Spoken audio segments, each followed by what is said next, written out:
4 माला तक गए तब तक फिर भटक गए आप, फिर पीछे से शुरू करते हो।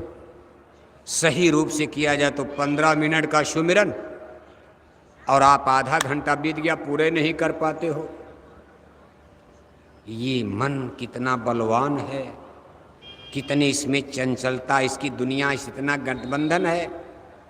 ये संसार में कितना फंस चुका, मामूली निकल पाएगा आसानी से?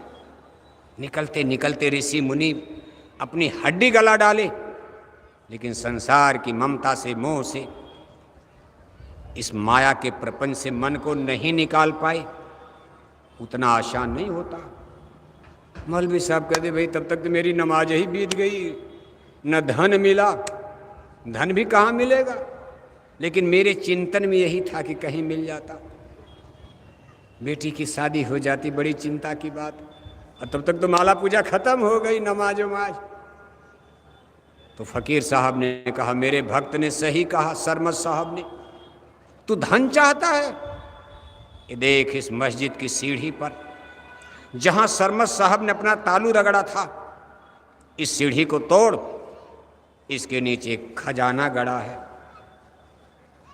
खजाना गड़ा है, आप जानते हो, बादशाह औरंगजेब के ज़माने में या तमाम मुसलमान बादशाहों राजाओं के ज़माने में भारत के तमाम मंदिर देवालय शिवालय तोड़े गए, ऐसा इतिहास बताता। क्या हुआ क्या नहीं, लेकिन इतिहास ही तो माना जाएगा। और उस समय उन मंदिरों में, देवालय शिवालय में सोना चांदी, मूर्तियों में तमाम हीरे पन्ने पुखराज जड़े होते थे।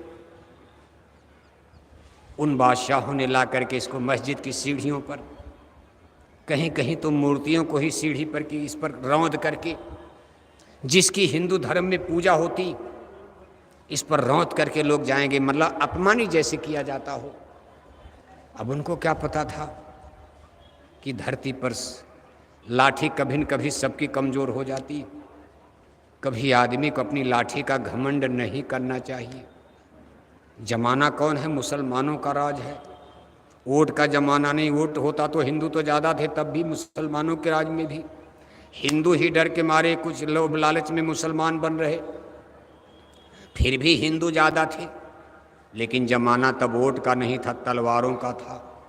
उनकी मिलिट्री पावर इतनी ज़बरदस्त हो चुकी थी, भारत में कोई टिक नहीं पाया। हिंदू नरेश, भारत के देशी राजा सब, थोड़ा सा राजस्थान में हिम्मत किया महाराणा प्रताप ने, लेकिन वो भी बेचारे क्या करते अकेले, सब राजपूत वंश के लोग। दिल्ली दरबार से रिश्ता नाता जोड़ लिए, शादी ब्याह होने लगा, महाराणा प्रताप अकेले पड़ जाते। संजोग से फिर देखो, दक्षिण में शिवाजी महाराज मराठा छत्रप खड़े हो गए। इधर उत्तर भारत में औरंगजेब का जमाते सिख गुरु साहिबानों की 10वीं पातशाही, गुरु गोविंद सिंह महाराज ने जन्म ले लिया। उत्तर भारत में औरंगजेब की हुकूमत को गुरु गोविंद सिंह ने ललकारना शुरू किया, और दक्षिण भारत में मराठा छत्रप शिवाजी महाराज खड़े हो जाते। ये महाराणा प्रताप के बाद की घटना। महाराणा प्रताप तो अकबर से लड़े, उनके दाएं बाएं कोई नहीं था, अकबर का साम्राज्य बहुत बड़ा। लेकिन औरंगजेब का समय आते आते साम्राज्य तो बड़ा ही था, लेकिन 2 लोग खड़े हो गए। उत्तर भारत में गुरु गोविंद सिंह और दक्षिण भारत में शिवाजी महाराज। दोनों ओर से जब लोगों ने रौंदना शुरू किया, आपको सुनकर ताज्जुब होगा, शिवाजी महाराज को दबाने के लिए औरंगजेब ने दिल्ली को छोड़कर और जाकर महाराष्ट्र के जंगल में कई बरस का समय गुजार, डेरा तंबू डालकर कई बरस का समय गुजार दिए। शिवाजी को नहीं पकड़ पाए। सारी दिल्ली की मिलिट्री फेल हो जाती, क्योंकि जंगल पहाड़ का एरिया था। शिवाजी महाराज आक्रमण करके जंगल में भाग जाते थे। रास्ता उन लोगों को, मराठी लोग तो रास्ता जानते थे, दिल्ली की फौजों को पता ही नहीं जंगल में रास्ता किधर से है।